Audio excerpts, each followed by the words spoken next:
Comment Monsieur Toriyama est-il devenu mangaka ? Nous l'avons interviewé directement pour parler de son enfance et des histoires qui ont précédé ses débuts. Depuis tout petit, j'aime dessiner. Mes parents ne m'achetaient pas de jouets et le seul divertissement que j'avais était le dessin. Je suppose que c'est la raison. Monsieur Toriyama, qui a été l'un des piliers de l'ère du Weekly Shonen Jump avec les superproductions Dr. Slump et DB Dragon Ball, était un enfant qui aimait dessiner depuis son plus jeune âge. À l'époque, il y avait une boutique de dessin où un type du quartier apprenait aux enfants à dessiner. Quand j'avais environ 6 ans, il y avait une campagne qui permettait de gagner un prix si vous dessiniez et soumettiez une image de 101 Dalmatiens. C'était la première fois que je voyais un dessin Disney. J'étais stupéfait de la qualité des croquis. J'ai fait de mon mieux pour l'imiter et j'ai gagné un prix. Cela m'a rendu très heureux. Depuis lors, j'ai commencé à dessiner beaucoup de choses. Je me souviens avoir supplié mes parents de m'acheter Dumbo et d'autres livres d'images de Disney. Et j'étais tellement concentré à les imiter et à les dessiner. Ayant passé sa jeunesse à dessiner, Monsieur Toriyama a fréquenté un lycée disposant d'une filière de design. On m'a encouragé à aller à l'université, mais je n'en avais pas l'intention. Je voulais commencer à travailler rapidement et j'utilisais l'argent que je gagnais pour m'acheter beaucoup de vêtements et de jouets. Lorsque j'ai obtenu mon diplôme, je voulais faire du graphisme et j'ai donc rejoint une agence de publicité qui s'occupe de design.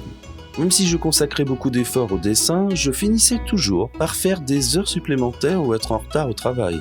Mais grâce au nombre dépliants que j'ai lus, j'ai pu comprendre les formes des objets tels que les armoires, les chaussettes et les produits pour bébés, ce qui est très utile pour dessiner des mangas. En outre, le sens du respect des délais qui m'a été inculqué à l'époque s'est maintenu même après que je sois devenu un artiste de manga.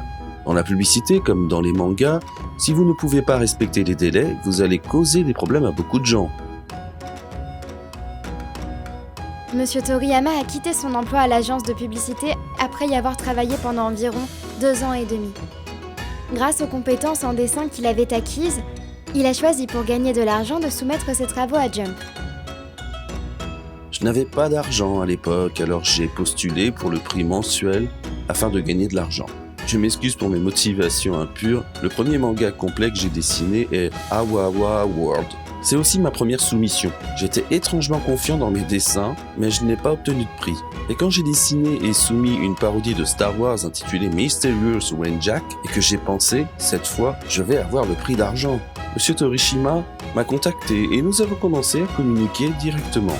À l'époque, Torishima n'était qu'un rédacteur en chef débutant, mais on parle encore aujourd'hui de son style spartiate envers Monsieur Toriyama. C'est à travers les expériences de cette période que le talent de Monsieur Toriyama en tant que mangaka professionnel a éclos.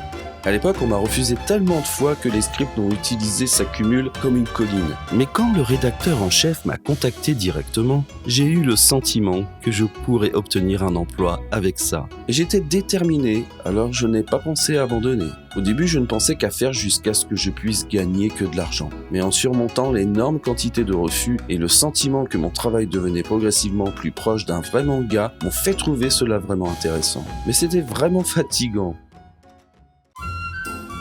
La principale raison pour laquelle j'ai approché Monsieur Toriyama était ses magnifiques lettrages, sans parler des effets sonores, mais aussi de la disposition du logo du titre au début. Dans l'ensemble, c'était bien fait. De plus, les scripts étaient propres et il n'y avait pratiquement aucune correction. Cela m'a surpris. Je ne travaille qu'avec des gens qui sont bons en dessin, puisque ces personnes feront des débuts précoces, n'est-ce pas ? C'était une blague, mais j'ai promis à Monsieur Toriyama que je le ferai débuter dans 2 ans. Il a donc commencé à travailler sur un nouveau titre dans le but de le publier en série. Pendant cette période, j'ai eu des nouvelles de Monsieur Toriyama. Ses brouillons rejetés faisaient plus de 500 pages. Après avoir travaillé sur plusieurs projets, il a proposé Dr. Slump. Quand le projet était prêt, je me suis dit « Ah, c'est une nouveauté, c'est intéressant ». J'ai pensé que ça pourrait marcher. C'est ainsi que la série Dr. Slump a commencé, et je ne me souviens pas avoir eu de difficultés lors des réunions tenues pour la série. Nous discutions du déroulement général de l'histoire, mais nous ne décidions pas des détails précis du développement de l'histoire chaque semaine. En tant que série hebdomadaire, vous devez être attentif aux commentaires de vos lecteurs, tout en allant à l'encontre de leurs attentes. Il est vraiment doué pour surprendre ses lecteurs. Nous avons obtenu de meilleurs résultats en ne décidant pas de tous les détails. C'était particulièrement vrai à l'époque de Dragon Ball. Et nous réfléchissions à la manière de développer l'histoire en fonction de la réaction des lecteurs. Je pense toujours que ce qui est formidable chez Monsieur Toriyama, c'est qu'il possède à la fois une objectivité et une flexibilité qui lui permettent de saisir la situation et de changer en conséquence. Quel est le manga préféré de Monsieur Toriyama parmi toutes vos œuvres? C'est Kowa. Comme je l'ai écrit dans la préface du livre, quoi qu'on en dise, c'est mon manga préféré parmi toutes mes œuvres. En fait, je voulais faire du vieil homme insociable, Maruyama, le personnage principal. Quelles ont été les choses les plus agréables et les plus difficiles en tant que mangaka?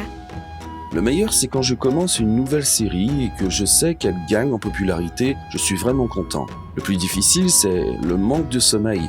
À une époque, je ne pouvais dormir que 20 minutes par semaine. Maintenant, ce n'est plus le cas. Et dans le passé, je poussais les choses trop loin. Qu'est-ce qui vous influence dans la création de manga?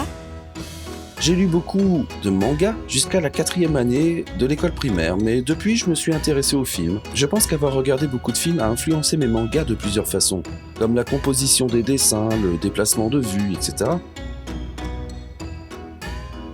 Les compétences qu'il a développées ont été montrées au monde entier par ses sorties sous forme d'histoires courtes.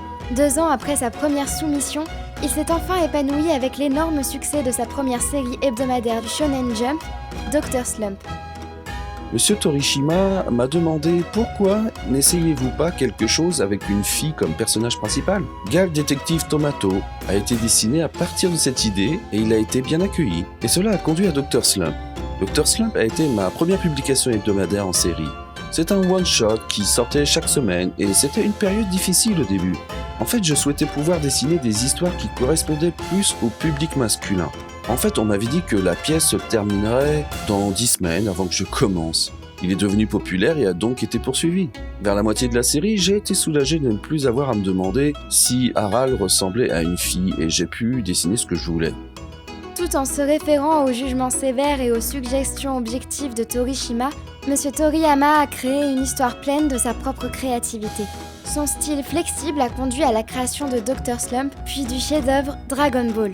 Et la force motrice de son succès mondial est l'énorme quantité de rejets auxquels il a dû faire face avant ses débuts, ainsi que sa volonté intarissable de continuer à dessiner.